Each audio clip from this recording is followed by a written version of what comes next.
So we are we're in a we've done this strange thing, attending a virtual conference, but assembling in the same space, the same physical location, simply because we're from the same institution, and we thought, well, that'll be convenient and easy. But it ends up being a little bit strange. So I've got to, I'm sorry, I'm having a little hiccup here on my end. Oh, there we go. Okay. So the title of our talk, Plus ça change, is it's taking it's starting with this idea that there's a lot that's going on in WAC. There's a lot of evolution, there's a lot of development, and yet a lot of really important stuff begins in first year writing. And so that's sort of part of the impetus for our panel title.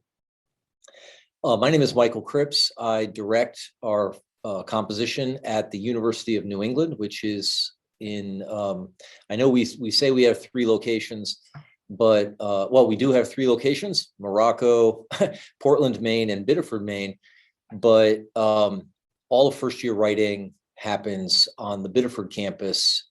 That is where our College of Arts and Sciences is housed, and that's where most of the instruction that might be relevant, most but not all, that might be relevant for writing across curriculum happens. Anyway, I do a lot of other things as well, but I'm just gonna, one of the things I do is direct first year writing, and so two of my colleagues will be presenting today. One, Jesse Miller, who's the Writing Fellows Coordinator at the University of New England, and so he's gonna focus on Writing Fellows and writing across the curriculum. And then Jen Janako, who is the DigiSpace, we call it the DigiSpace, which is short for Digital Makerspace, the DigiSpace Coordinator, and our multimodal writing specialist at the University of New England. And one of the really neat things is that when I started at the University of New England, both Jesse and Jen worked in the first year writing classroom and taught first year writing. And so I worked with them for many years, and they've sort of evolved. They've moved into different roles. And anyway, so it's really interesting for me to be presenting with them today. So could you hit the next slide for me? Thanks. So I think, one of the things that I've always thought is kind of weird about writing across curriculum is we seem to have this thing where we want to come up with the new acronym, right? So early on, late 60s, by the early 70s, well, certainly by the late 70s, we're calling it writing across the curriculum. Late 60s, early 70s, we're talking about writing to learn, and sort of doing faculty development to kind of get faculty in other disciplines outside of English and outside of writing to employ sort of writing to learn pedagogies. And then we start to examine, we come up with this acronym WID, writing in the disciplines, which is to recognize that writing is not generic. There are genres, but it's not generic. One kind of there are different situations, and they call for different kinds of writing, and that we ought to be sensitive to disciplinary differences. And then people started saying, hey, wait a minute, it's not all about the writing. We need communication across the curriculum. We need to broaden that. And then people said, wait, it's 2000, people have PCs and Macs, and so we need electronic communication across the curriculum. And then more recently, and I'm thinking about Pam Flash's work, and is this the idea of the writing enriched curriculum. And so, with this idea of, needing to evolve acronyms, it can feel like we need to have what's the hot next new thing. And the next slide, thank you. And it's interesting, across the disciplines recently published an article, 50 Years of WAC. And in that, they kind of document this long history, but they also then suggested they point to, at the end of their article, the authors, they point to a series of, where do we see WAC going maybe in the next 50 years?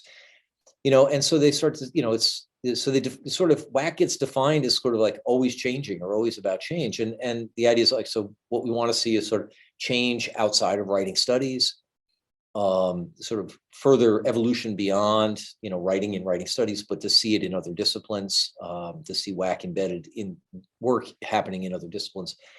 And the idea that over the next X 10, 20, 30, 40 years, that we'll see more writing cross curriculum kind of work happening in K through 12 education. And they posit that, and I think this maybe is pandemic informed in some ways, but that, and it's definitely the case that you see a lot of discussion about writing across the curriculum or writing process pedagogies and practices, good writing assignment practices and pedagogies in online instruction, right? So they see that. And then another direction that they see the field moving in is sort of thinking about the next generation of writing cross curriculum leadership and questions of diversity and inclusiveness in the leadership. So this is another kind of, we need to move, we're going to be moving in these new directions. And so there's this kind of, what's the next big thing to be involved in? Jen, could you change the slide? Thanks. So, but I guess, one of the things another thing that's interesting is if we look at some of the literature, I'm not going to talk about this very much, but if we look at some of the trends in discussions around first year composition, what do we see? We see work around, the sort of the writing about writing, right? That approach to first year writing, which, I think when I think about it, I think of it as, at least in part, equipping students with a sense that the writing studies is a discipline, and that, the practices that we recommend in the first year writing classroom are informed by research, and they're known as good practices, with the idea that, we want students to kind of learn those and then carry those forward. And we see that also in, maybe more clearly in the teaching for transfer kind of angle or approach to the first year writing class. And, what is teaching for transfer in first year composition, if not, at least in part, equipping students with a set of practices and sensibilities around, how do you approach a writing assignment? How do you, approach a writing situation or a communication situation? So we teach them that, we give them exposure and experience with that, with the idea that, like, to start to transfer that, right, to carry that into a class in another discipline, to carry that into a professional work setting where they've got a writing situation. And so we're seeing in trends in first year composition, we're seeing actually efforts from there to equip students to be ready to enter, writing outside of the English class or outside of the writing classroom, the traditional first year writing classroom. And then if you look at the literature on threshold concepts, we could read through the dozens of threshold concepts in writing, and what we'll see is, again, a lot of those we find they're deeply embedded in first year composition. And so, one of the things that I think about is, like, WAC is very much, while we have these national trends, WAC is very much it's localized, right? Different institutions have certain abilities to approach WAC in certain ways, and not all of them have, multi-million-dollar funded WAC programs. And so what do? You have to work with what you have. And I think I want to sort of say that, we shouldn't lose sight of the importance of first year writing as could you maybe, the importance of first year writing as, both a foundation for the kinds of practices that we want students to, engage in when they encounter a writing situation in another course, in another discipline. And also first year writing as a lever for encouraging and stimulating conversations about writing pedagogy, about assignment design, about maybe even scaffolding a vertical curriculum in a major that incorporates writing. And so quickly, like, I think there are just a few things that I would just say. One, I think that by sharing the student learning outcomes in first year writing, we'll say, like, these are informed by research in our field, that can help colleagues in other disciplines see, hey, wait, so that's in the learning outcome for first year writing. Maybe I could think about extending that or carrying that forward in my sociology class or something. Additionally, and we know this, that practices can be borrowed, right? So, we're first year writing instructors, we can teach, we teach these practices, and we could share that. In sharing that with colleagues, we're doing WAC work, actually, when we share that with colleagues beyond who are the writing instructors.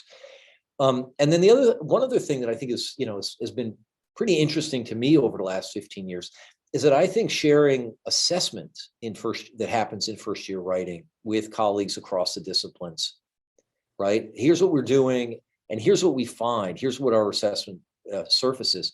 That actually can also open up conversations. And so I think these are kind of levers, potential levers for building WAC loosely defined in an institution like ours, which does not have a WAC program formally.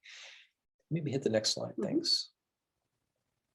And then this is my pivot transition slide. So really quickly, I'm gonna just say that, so for example, we do annual assessment in our first year composition. We typically pick a learning outcome to focus on. We identify a set of criteria for that we define sort of meeting the standard and define levels, right? We have a rubric for scoring samples of student peer review, and and then we get scores. We have multiple readers. Anyway, the thing that I want to just quickly note is that when we share our assessment results, say in a college-wide venue, right? So when all the faculty in the College of Arts and Sciences come together and we're talking about assessment in say our general education courses, and when I stand before the faculty and I share, and this happened a couple of years ago, I share assessment results on peer review, a lot of things happen, right? They discover that actually you can name practices that are good peer review practices. Wow, there's a language there. That you can, and I can sort of signal the ways in which our students are achieving on that learning outcome. And we provide examples of that. Here's an example of a student who has done excellent work on the peer review, right? And you can see comments the student has written on a peer's paper. And so when we share that, one of the things that happens then is I get emails, I get phone calls. People want to see the rubric. People want to know, to talk with me about the practices. And so I think this is a kind of lever for WAC, right? I could ask to go to a department meeting and I can blah at them about why it's important to incorporate writing into classes. But this is a totally different way where people who are intrigued come to me, and then we're engaged in a conversation around that ultimately is faculty development and assignment design, which is exactly where WAC, where at bottom WAC is. And now I want to just hand it off. So Jesse is going to talk a little bit about the Writing Fellows Initiative, or he's going to talk a bit about the Writing Fellows Initiative and how it is, which actually launched in first year writing, but now is well beyond first year writing, and how that's a kind of a lever for WAC. And then Jen Janako is going to talk about multimodal composition and ePortfolio, both of which started in our first year writing course. And now actually those are university-wide initiatives. So thank you. Jen, got that? Yes. So just one quick note, Michael, I think you're going to have to log off because we're going to have to use this microphone. Otherwise, the recording is not going to get Jesse as the speaker. All right. Thank you. Yeah. Okay. Hi there. My name is Jesse Miller. I am the Writing Fellows Coordinator at the University of New England. I have sort of two screens going here. So if you see me sort of, going to my notes here, I'm not ignoring you. I'm just sort of trying to keep things on the level. So I have my part of this, I sort of titled, I say sort of negotiating the challenges of a Writing Fellows program with limited resources is one idea. But I also have some other ideas that maybe form a mosaic of the things I'm trying to talk about. Pink Floyd fans might appreciate this, the song titles, Time, Money, and Any Color You Like.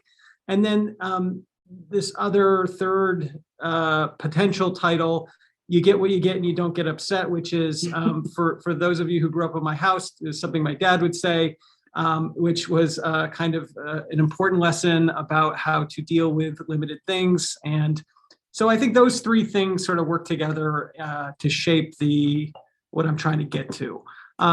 Jen, can you help me with? Yeah. Thank you. It takes some effort here. Okay. So what I want to talk to you about today, what I really want to explore here are three big core questions and around Writing Fellows the Writing Fellows program at UNE. And the first one, which approaches are more likely to bring faculty along in a Writing Fellows program? How does one manage faculty expectations for the work that a writing fellow does? And then this third question that I'm maybe most interested in, but also like it seems a little slippery when I start to talk about it, is how might a writing fellow help a faculty member see the challenges her students experience with a particular assignment? Thank you, Jen. Mm-hmm. So this first question, which approaches are more likely to bring a faculty member along? And I wanted very, very quickly, because I don't want to get mired in this, sort of talk about the Writing Fellows program, the history at UNE. And so we started in 2013 was the first year in that the initiative started. Michael was able to bring in a Davis Foundation grant, and this helped to kind of fund things, get things going. Our colleague Catherine was the sort of founding coordinator, the original coordinator, and things were really somewhat different then in 2013 and beyond until I took over in 2017. Faculty, there was compensation for being part of the program, engaging faculty to do some reading and to be in community and to talk about good practice. At the time I was invited to be part of that as a part-time faculty member, which is sort of very different than my experience now. This is sort of the beginnings of where things were. When I took over in 2017, things were different. The funding had sort of dried up. We were looking for a more stable funding stream. I think Michael described the Writing Fellows program when I first agreed to take over as being on life support. And this was, these presented some challenges. I had fellows in my classes for years and I'd really seen the value of the program. And this sort of put a charge on me to try to get to do some work around this. So in 2017, basically, the approach here was to try to get faculty to get involved. And one of the big things that we did was we offered some panels. So faculty and writing fellow panels. One was more low profile, one was more high profile. But basically, the two things got faculty and fellows in front of other faculty who might be interested to talk about what the Writing Fellows program is, to try to sort of show what it can do, what it can't do, to hear from students, which oftentimes is way more important and way more interesting than what I have to say or what other faculty members have to say. And to just to really get the word out there, and and this is really interesting because you have faculty members from multiple different disciplines talking about how they're working with fellows, in front of other people who might be interested or might become interested. The other thing that I really tried to do is to try to get faculty invested was to really work to create a community. And this often maybe is synonymous with donuts. So just going to say the donuts, yeah. So you'll see donuts. I mean, on my notes, I have donuts like underlined a bunch of times. So, really what I was trying to do, and I don't think donuts are a bribe, but get faculty, invite writing fellows, get them in a room in a shared space, break some bread, eat some donuts, and talk shop in a way about writing fellows and about writing practice that's not in the classroom, right? That's different from you show up to the lecture and you do your thing and you walk out. It also was something that I was hoping to create energy around where writing fellows who are maybe getting invested in the program could see interactions between other fellows and faculty in a way that they might not otherwise, right? So this is another look at what it sort of means to be a part of the program and the community that it encompasses. And so this is, really about trying to get faculty involved to be part of that program, and particularly bringing different disciplines together to do that. I'm on to, okay. So this second question, actually, if you can go back to the three questions There it is. So this second question, how does one manage faculty expectations for the work a writing fellow does? And this is, this is a pretty important question, particularly when there's no compensation, right? I can offer you no money to take a fellow and embed them into your class. And so what I have here in my notes is with this question that the answer is it's a good question because it's a hard thing to answer. What I like to do, though, is sit down with faculty and share my experiences. I've had fellows in my classes, like I say, for since the program started. We're going into our 9th year, and having a conversation around what I do, sharing my experiences can be really helpful. And particularly, like sharing my experience of what I used to do and what I do now can also provide, a sense about like I don't have all the answers, but that is part of the way that I sort of think is that I'm evolving into something better, hopefully, right? And ultimately, I used to say in my comp class assign, every student had to meet with the fellow 3 different times for 3 major writing projects, and this is what I was trying, back in 2013. And in reality, half of the students would show up. It would be mandatory. The fellow would be upset. I'd be upset. And then, talking about how I change, right? And now in my comp class, maybe I would say there's 2 mandatory meetings and one is, a little lower stakes. It's about talking, like pitching an idea. And maybe that second meeting is more about it, looking at a draft. And maybe there's an optional 3rd meeting, right? And so the faculty has a sense about what they could kind of expect. I also, really, and this is silly in some ways, but it keeps happening, and I kind of get it, is, really helping faculty members understand that a writing fellow is not a TA, not a teaching assistant, and a lot of faculty come into the program sort of thinking those 2 things are synonymous, when in reality, I have to very quickly disabuse them of that and reshape how we're thinking about that. And sometimes I need that for them to kind of tell me that they understand what I'm saying, right? Because that's an important distinction. And then this third thing about sort of sitting with faculty that I think is really important is talking about the cold, sober facts about what it means to have a writing fellow, right? That ultimately it takes time and energy and investment, and there are rewards. It's certainly not financial, but that there are ultimately it's really important to make sure that there's an investment in what's going on. So another thing that's important ultimately when we think about talking about expectations for faculty members is to really talk about the project, right? So having a conversation and maybe an ongoing conversation with a faculty member about what their project is, how they would like to see, what they're actually asking their students to do, what they may think they're asking them to do versus what they actually want. Having the faculty member sort of explain to me even before maybe I even look or we talk about their prompt, and have that kind of have the faculty maybe take a deeper look into what it actually is that they're doing, which is something they may have never really done, right? That writing fellows can provide a really meaningful opportunity to do that.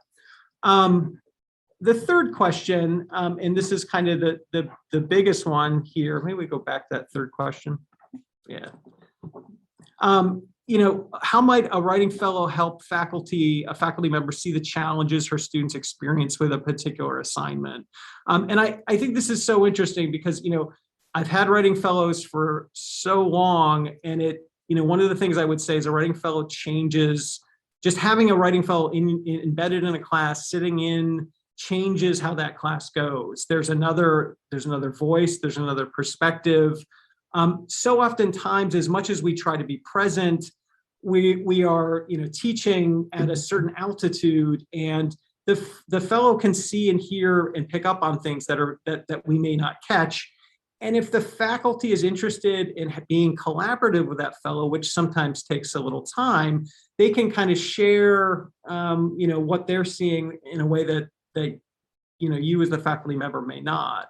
They can also kind of do some of the most beneficial things, I think, that you would never be able to get if you didn't have a writing fellow, which is, in those sessions where fellows are meeting with students, they're able to, sort of provide some intel that you would normally never get. The student may confess to the writing fellow, I haven't even begun to think about this project because I'm hungover. I'm 4 different sport teams. I haven't done it in a way that, they may not actually want to confess to me. And this can give me a kind of heads up on how to, help that particular student out. It's a sort of a canary in the coal mine situation, but also the fellow can do some really, really important things where they might be able to interpret what the student is thinking and explain it to me in a way that I wouldn't understand if I was maybe just talking directly to the student.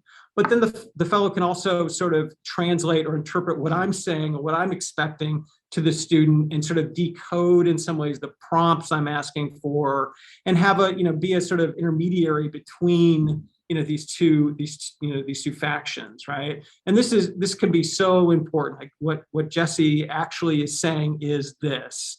And especially for a fellow who's worked with me for a while, this can be really beneficial for a student. I bet I have like 1 minute left. We get to, there it is. I just want to say, you can see this on the screen, but I just want to say, and I'd be happy to talk more about this in the Q&A, but, having been in the Writing Fellows program now since the beginning, sort of seeing it from multiple perspectives as somebody who is, having fellows, but also now like teaching fellows in a practicum and trying to organize all this, all the energy that goes into it. I used to really think that the Writing Fellows program and Writing Fellows were really all about students, right? That the three constituents in a Writing Fellows program, the faculty, the fellow, the students, it was the most impact, the most important impact was on the students. And the thing that I think about now is really, it's really more about having the faculty take another look at what they're doing to be able to have opportunities to be in conversation and to think and rethink about their assignments and about the things that they've been maybe doing for a while. And then there's this last big component that really has been animating me over the last couple of years, which is about the sort of mentor-mentee relationship with the fellow herself or himself, right? That this is such a unique opportunity to be part of something that they would normally never see, to be sort of behind the scenes, to understand the anxiety or the preparation or the thinking that goes into a project, how it can change, how much mid-course correction there can be, but also then getting the fellows to then sort of come back into and be in conversation with like veteran fellows talking with brand new fellows, and sort of, creating opportunities to get those two types of fellows together where new fellows can see veteran fellows in action, shadowing and sort of sitting in with them can really change the game for them. And so like, this has been in my odyssey as, at the beginning to where I am at this point. This is kind of how things have evolved for me. With that, I think I'm going to alley-oop to Jen. Great, and thank you. You got this? I got it. Yeah, thank you. So yeah, as a person who had a fellow for a long time, I definitely would say that last piece, I never got quite to that level, but certainly that idea of that the fellow being able to be your go-between, where students will tell things to the fellow that they would never say to you, has been so hugely helpful at the times that I had fellows. So hi, I'm Jen Giannacco. I am the DigiSpace coordinator, and thanks for sticking with us tonight. So my focus of the presentation will be on the faculty learning community that I led this past year. Mine is a little bit more focused on 2020 specifically. Some of the themes you will have heard from earlier if you were at the second plenary session. And so the first few slides that I have are kind of more focused on our structures, but then I get into more of the student work at the end. So that's something that you'll see a little bit more of then. So in leading a faculty learning community on ePortfolio, my goal really was to try to create relationships throughout the university. As Michael noted earlier, I started off as an adjunct in the English department, teaching English Comp, the first year writing course, for several years before I moved over to the Student Academic Success Center. And even now I'm being recruited to go back to English 110. So with that said, though, I think there was such a huge base of information for me to be able to get that space of being able to make a transition into using my writing background and into my portfolio practice, and to help that inform how I worked with faculty as we build our program. So with FLCs, we started in 2019, and we determined topics. People decided what they wanted to be part of. We had 8 applicants that were accepted into our program, and they came from all over the university, mostly undergraduate, but we had a couple of graduate educational people as well. And as we all know, we started in 2020 with a very different expectation than how we ended 2020. And so we switched over to Zoom-based meetings in April, May-ish, and then it went from there. So basically all of our work, or most of our work, was done via Zoom. So these challenges I'm not going to spend a lot of time on because we all know what they are essentially for this year: motivation, energy levels. In the second term of the FLC, we lost 4 of our 8 participants. And maybe, the Zoom fatigue sets in pretty quickly, especially when you set your date to meet us Friday afternoon, because that was the only time people could meet in early 2020. So we stuck with that. Also, some FLC incentives changed as we went along. So some of those things that we were sort of looking forward to as being a group did not happen, from the little things like no sharing foods or celebratory dinners, which were part of the things we were really looking forward to funding for the bigger things like conferences. We were also supposed to get money for professional development that had to be rerouted because of the pandemic. But with that, there were lots of benefits to the FLC in 2020. Having a connection to a group of individuals throughout the university was really helpful. So not just the team that you would normally see in your department, but also others, and you could hear more about what was happening for them. So we met bi-weekly.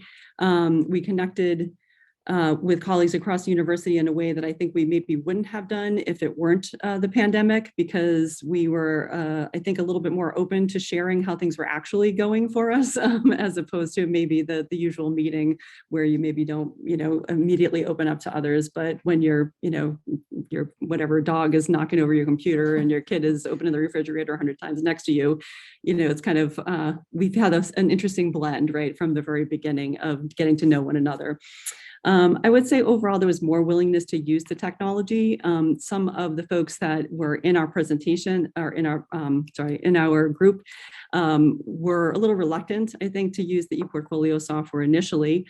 But then what we ended up doing was working together in a sort of a workshop model. Each week we do a little bit of work on getting to know the platform, getting to try different things there.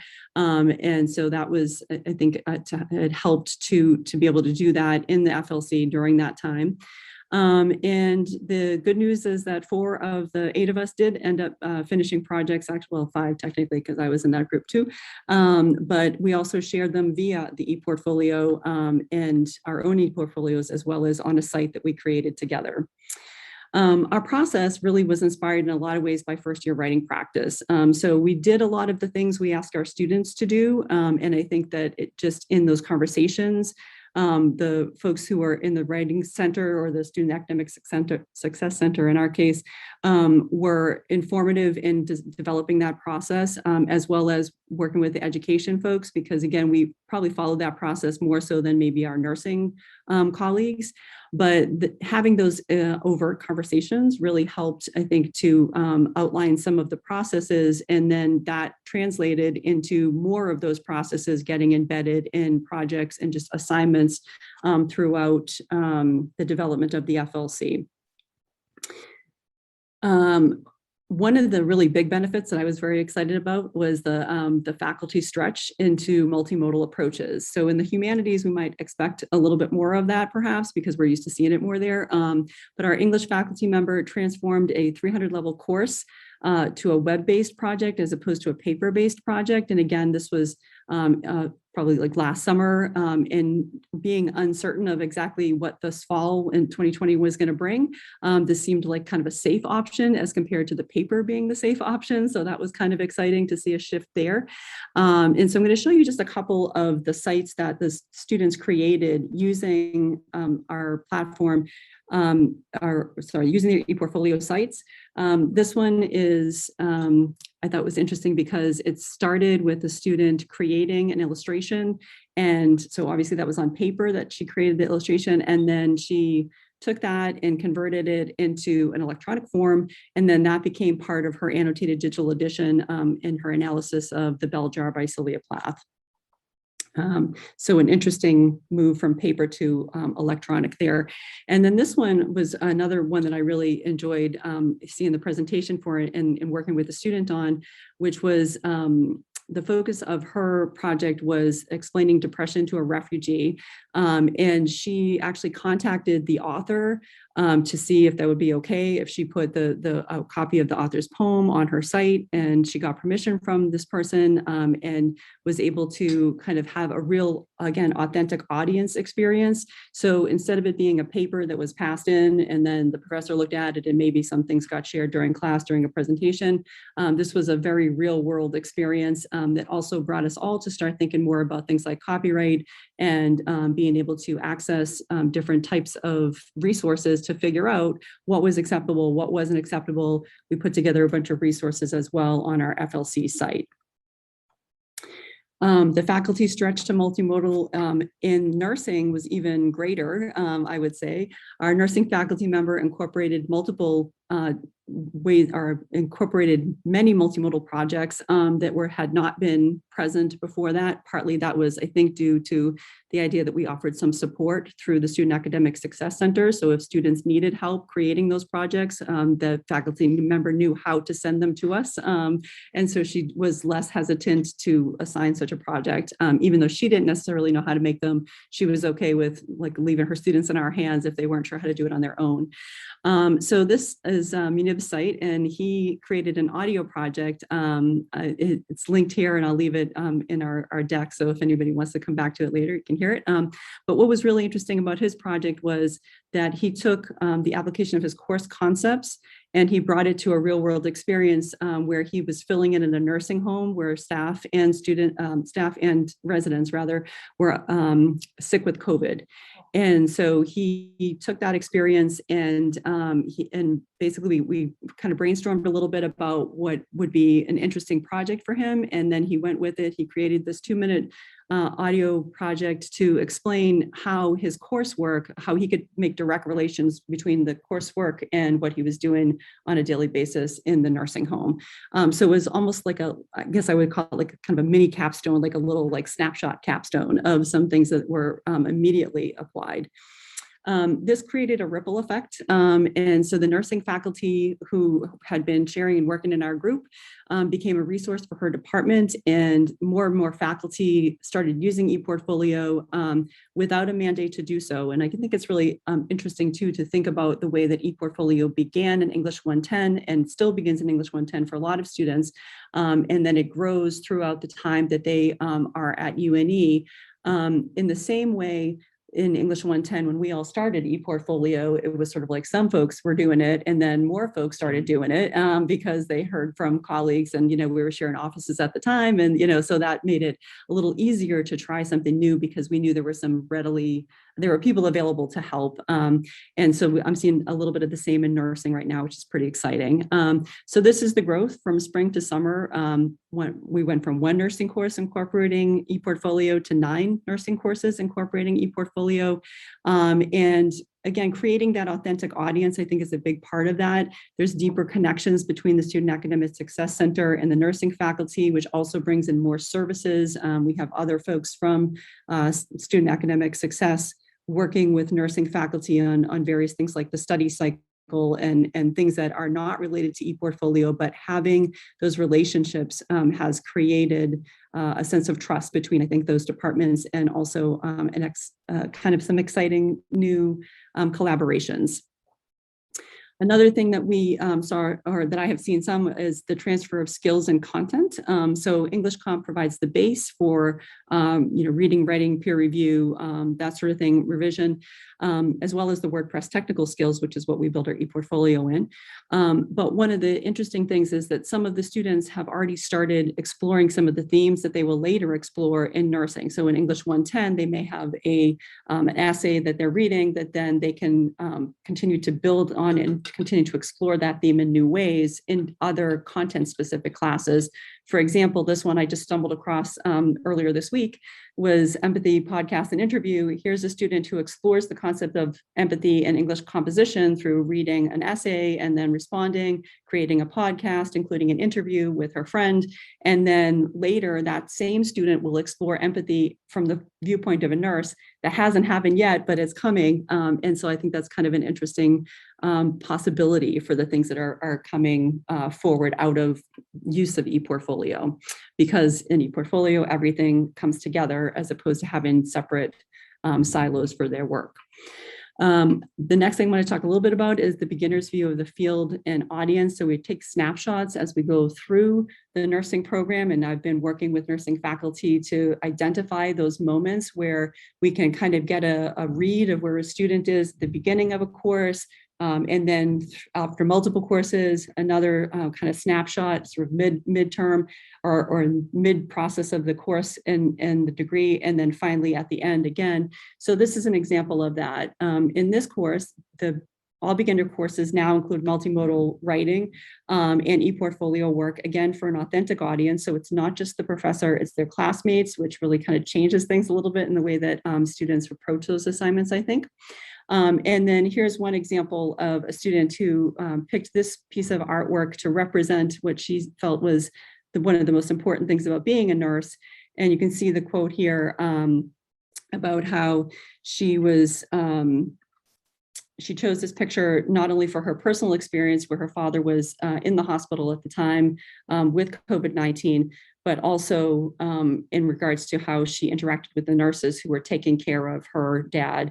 And so we get, again, a snapshot of a student who is in a space where they're just beginning their understanding of what it means to be a nurse. And then we're revisiting it a little bit later in the semester in this next one, which is capturing and analyzing a context. So thinking about how we have regular low stakes writing. In this post, it's based on observations of cultural depictions of nurses versus guest speakers' shared experiences. So basically, they start off with what is your concept of what's most important about being a nurse, and then they have guest speakers, and then they've done some reading and some other interaction with resources. And about halfway through the semester, we go back and we call it revisiting this image. And so in this case, we have a kind of more in-depth understanding of what it takes to be a nurse, and some of the less glamorous parts of it that part of what this course is meant to do is to help first year students mostly understand what they're getting into when they choose nursing. And so that's our second kind of capturing, but also creating a bigger context and trying to understand how our perceptions are being impacted by those things in our culture. This last one is focusing on curating and transitioning. So our final nursing course will include a curation of ePortfolio. Thank you. Ideally, students organize by skill in addition to coursework as they transition to their career. This is a screenshot of one of our nursing students who is about to graduate. You can see that at the top, there are a bunch of pages. She's got her resume, course and transcripts, and then she's got all of her nursing work as well as certifications. So at the end of this process, after 4 years of building an ePortfolio, this is what it could look like. Then finally, I'll end with the value of meta-awareness of learning. And this one comes from Michaela, who is a HUMED student. I believe both of you all know Michaela. And she we reconnected after a little bit, and we talked about some project work that she had done in the annotated digital edition, and one of the earlier projects I showed you. And so I asked her if she would be interested in being part of our student portfolio showcase. And so this is the quote that she shared with me, or one of the parts of the quotes, about how she sees her ePortfolio at the end of the journey of creating one. So really what we see is a lot of interesting connections between first year writing, as well as WAC concepts through the use of ePortfolio. And so I'm relying heavily on that. And I'm also, I think, heavily out of time. So I will stop the share and we'll see if we have any questions.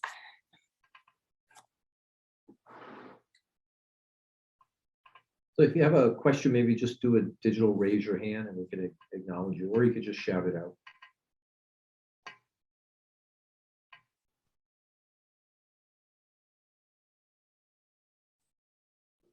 Go, Diane. Hey, so with the Writing Fellows program, Jesse, we have one at our college. Oh, so are you. Sorry, Diane, you're muted. We didn't hear your question. It doesn't say I'm muted. You have your volume down? We can hear you. Okay. Now we've got the reverb. Can you hear me now? It's like the Verizon commercial, right? Okay. So my question was for Jesse on your Writing Fellows program. Who are your Writing Fellows? Are they grad students in writing studies? Are they peers, faculty? I wasn't quite sure. Yeah, so they're students, they're undergraduates, and they're, you know. Traditional model. Yeah, that's right. That's right. Yeah, they're sorry, go ahead. I keep interrupting you. Go ahead. Well, all I was going to say is that, you know, one of the things about teaching first year writing and being involved in, you know, seeing students when they sort of come into their college experience is that, you know, I can kind of vet students in my class, right, who, you know, are doing some of the work of already of what a writing fellow would do, you know, looking at other peers' work and being constructive about feedback and, you know, just sort of bedside manner, you know, stuff like that. It's kind of a unique opportunity into the recruiting side of things. All right, thank you. Our program, we're at a community college, so we only have, you know, basically first and second year students. And we have in the past had honor students serve as writing fellows, but it got kind of complicated because they really weren't at the level that they needed to be, even though they were honor students, to really help our students. So now we use adjunct faculty, but again, we're at the community college. So Yeah. we're at the writing faculty, and they welcome that opportunity. They get paid a little bit of extra. They get to be engaged a little bit more on campus and with our faculty. But like you, we had to set up specific boundaries, I guess is a better word, in terms of the work that they do, because they often would work with full-time faculty. So Right. Power inequalities going on there. Sure. How big of a program do you have? How many? It's relatively small. We don't have a huge, you know, request for writing fellows. So I would say we probably employ maybe 4 a semester, but they get really, really good feedback. The faculty that work with them shift their practices. They only get to work with them for a semester, and they know that. So they're there to learn. And they can always come back and ask us questions, of course, if they want to, but we move them around. So it's a pretty small program, which works well because we don't have much funding. So yeah, I mean, I think our program right now in the fall, we're somewhere, I think we're double digits. I think we're 11, somewhere in there. You know, and I mean, as you know, there's cycles and people move through, you know, and we lost, I think to graduation, like 3, you know, veteran writing fellows who had been there and had been like mentors to other, writing fellows, and it's just this constant, refreshing. You have to kind of keep replenishing the well. Yeah, I think that's much harder to do with students than to, at least at our college, our adjunct faculty tend to stick around. So, well, I could imagine that it would be especially hard at a 2-year school. Yeah. So, Yeah. in our best case scenario here, we identify a first-year student in the fall of, say, her first semester. We have a conversation in spring, and that student is in our practicum the following fall to start the sophomore year, and we might have that student for 3 years. If they don't go to Morocco, if they don't study abroad, or they don't decide that they're too busy, or they got a job that pays better than Jesse. right. I would echo that with our ePortfolio literacy consultants as well. So we really do mine from English 110 because everybody gets started with their ePortfolio in English 110.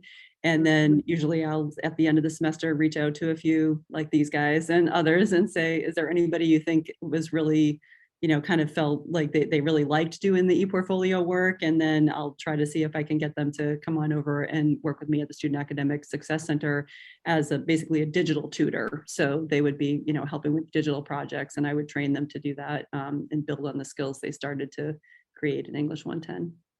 That's interesting. Digital tutor. I'm going to write that down just because we also have, we're piloting an ePortfolio system through a company called Chalk and Wire. I think they actually got bought out by somebody. They normally do every couple of years, but I don't remember exactly what the new name is, but it's very robust. And I was interested in your system where you're using WordPress. We've got some folks that are on our campus that are not part of our pilot, but are interested and didn't realize we had this pilot. And they're using Google Docs and things like that. So there are lots of tools. But the system that we really want is going to allow us to archive student samples so that we can actually look at assessing over time. Are our students actually progressing in our writing certified class program, or that's what we call our writing intensive courses? And what's happening there, what's working, what isn't working. But again, we're having a hard time getting we're one college in a large district of 10 colleges, and sometimes it's hard to get the district to be on board with what we want. Right. Well, and I think ePortfolio practice too is not the same as the technology. Like sometimes people just think it's about the technology when there's a whole set of practices that you need to have to make a successful ePortfolio, and the technology is just a tiny piece of it. So you can use like Google Sites in lots of LMSs now include some sort of ePortfolio tool. But the question is, can students take that information with them? Can they, because so that's always the pull, right? That if you're going to use it for assessment, then it's still dynamic, so a student, like for us, when we look at it, we do in 110, English 110, they use it for assessment, but those assessments are done discreetly within those programs in like course by course sort of situation, as opposed to us looking at the full-on portfolio from start to finish, because it is so dynamic, right? So students at the end are choosing to take things out from English 110 because that was their beginning college work, and now they want to focus on this is where I am now, and it makes sense, and that's sort of how we built it to be more dynamic that way. But that does create some tension when it comes to things like funding, to say like, well, these are the exact results and here they are, because it's not so easy to push a button and say this, like these it's tagged this way and whatever, because they're all more individual than that. So it definitely can create some tension there. Yeah, the system that we're piloting has the ability to archive all the student artifacts separately from the ePortfolios, and the students get to keep the ePortfolios when they leave. But anyway, I like it quite a bit. We were looking at an instructor's version of Portfolium as well, but it's got a very different purpose to it than what I think most faculty want out of ePortfolios. It seems to be focused more on student progress through a degree program, and you can house stuff, but it's really messy and bulky and stuff. And so it's not something you want your student to present necessarily to, for an internship opportunity, or when they're transferring to the university in our case, or for a job. So The other question I had, if nobody else has another question, I'll shut up if the other people have questions. We're good. Okay. I welcome your question, Diane. One of the things that I've been experimenting with the multimodal writing, which is relatively new to me. I've been experimenting with it for a while, but now I have a little bit better tools technologically. And when you talked about authentic audience, and we have expanded our audience in my last assignment, which is built on a previous assignment where they write a full-blown technically academic argument, right? Have done the research, in other words. And then they have to translate that into a social media post, more social media arguments. So we can talk about those issues that came up in the plenary about, audience awareness and what's truth and what's not and those kinds of things. Mm-hmm. But it works really well because they actually do have to post it. And It changes the stakes, doesn't it? Like when they're like, wow, this is actually going to be seen by somebody other than my professor, maybe I'm going to do it a little differently. Right? So. Yeah. And even so, you do have a different level with classmates, but then when it goes outside the class, and they can choose where they post it. So some of them post it anonymously to Reddit, for example. Others post it to their Facebook page because they know their friends and family love them and will, give them good feedback. But it's really been interesting because the quality of their work has shot up. I mean, it's just been amazing. It's been wonderful for me to see because, at the end of the semester, they get tired, they get sloppy. They're like, whatever, got to see it, But when it's going out to other people to see, and it's on an issue that they're passionate about, it's been nice to see. So that whole notion of authentic audience, I guess is where I'm going with that, is so great to pursue because I think it really ups the game. Yeah, and I love that idea. And it's so simple, like it's just such a simple step when they've already done all the academic work and the intellectual work behind it, right? It's already done. Yeah, they've got the link. They could just post it to Insta or wherever they want to post it, right? And then have someone click on the full argument for them. So. That's great. And have you had a lot of interaction? Like have students talked about interactions that people have had using the social media or? Yeah, they have to submit them to me. That's part of their grade is like, did you get a lot of hits? Did you not get a lot of hits? Because part of it's the teaser, that kind of stuff. So it's not a huge part of their grade. And I'm pretty liberal on that, but if they're not getting any hits, then maybe they need to go back and revise. We think what is the actual audience here? Yeah, that's always tricky with social media, right? Who is your actual audience? Yeah, when we talk about the anti-racist pedagogy and stuff like that, the grammar, punctuation, spelling, all that stuff that they tend to struggle with throughout the semester. It's like, does it matter to your audience? No. Okay. Well, then as long as it's clear, I don't care if you use a semicolon anywhere in there, right? So in some ways you might encourage, like it really makes them stop and think about that, right? Like that it's not really necessary in that same way, right? And that can open interesting conversations too. So anyway, lots of values to the whole authentic audience concept, as we all know already, I'm sure. Just wanted to add something similar to that. I'm also at a community college and we publish an annual literary magazine. And, it's a 500 copy run. So it's fairly small, but the degree of concentration students will put in, with just like a piece of creative nonfiction about being at a day at the beach. I'd have that same student in a Comp 1 class who wrote, an argument essay about an important social issue, but will just turn that into me and say, here it is. But the piece of creative nonfiction, they will, ask me over and over, are you sure this is ready? Are you sure this is ready? 500 people are going to look at this. And it's just, again, speaks to audience. Another thing that I was thinking too, and what made a lot of sense to me is we have student embedded instructors at my small community college. And I get the idea about peer-to-peer interaction and I've seen it in my own class where a student will go to that peer and ask them a question instead of coming to me. Totally get that. Another thing that I've noticed in the last 5 or so years. And I think this has to do with our student population. We have quite a few veterans who are accustomed to the military hierarchy.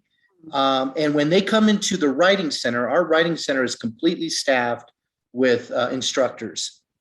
They will come in, they don't want to deal with the embedded student. They'll come into the writing center. They might even be in my class. And some of my students will literally tell me, oh, you only have an MFA, Gomez. I can see Dr. Sullivan over there. I'm going to go talk to him. It's like, ouch, you're in my class. It's my assignment. But I just think, that it's just an interesting point to student populations, where they're coming from, what they're accustomed to, and how that might disrupt the norms that we would anticipate, things like peer-to-peer interaction. Mhm. Yeah, I think, I'm seeing we've got to know we're sort of over time, which is fine with us, but just so people know, you don't have to be, polite and stick around if you're done here. I think, you're hitting on a really important thing. I mean, one of the challenges, I'm thinking about the beginning of our Writing Fellows initiative, and there is some deliberation in with regard to peer tutoring, and with Writing Fellows programs, do you require students to see a Writing Fellow? Do you not require it? And early on, we had a little bit of an issue. Students wouldn't go simply because the Writing Fellow isn't grading their work. The only audience that matters is the instructor as audience, right? And so for some of us, we moved in a direction of sort of requiring one visit with the Writing Fellow, and then relying on that to drive demand. In other words, if it was a productive experience for you, if you got some useful assistance support from the Writing Fellow, then you're more likely to go back for more. But I think this is one of the real challenges, right? So who are the students writing to when they complete an assignment? And what they're going to care about is the evaluation of the actual audience, right? And so if I'm posting to Reddit, I'm going to care what the Reddit reader thinks about my post. If I'm trying to submit to the literary magazine, I'm going to care what my imagined 500-person audience is going to think. And if I'm in the first year writing class, maybe the only audience that matters, at least at first, for paper I'm handing in, is what the instructor has to say about it. I think that again speaks to the idea of the treading the line on what you can expect in first year writing too, because sometimes students are not confident enough to share to a wider audience, and so some choice in that. When we do the ePortfolio at the end of the semester, they choose the piece that they want to include in their ePortfolio, and then it's there for the time that it gets assessed by the professor, and then they make a choice. Do they want to keep it in there, or do they not want to keep it in there? So there is I think there's something to be said too for recognizing that we are so used to sharing certain things like social media and that sort of thing. But when it comes to the academic stuff, students are far more reluctant to share that part of their world with the rest of the world, which I think is pretty interesting too.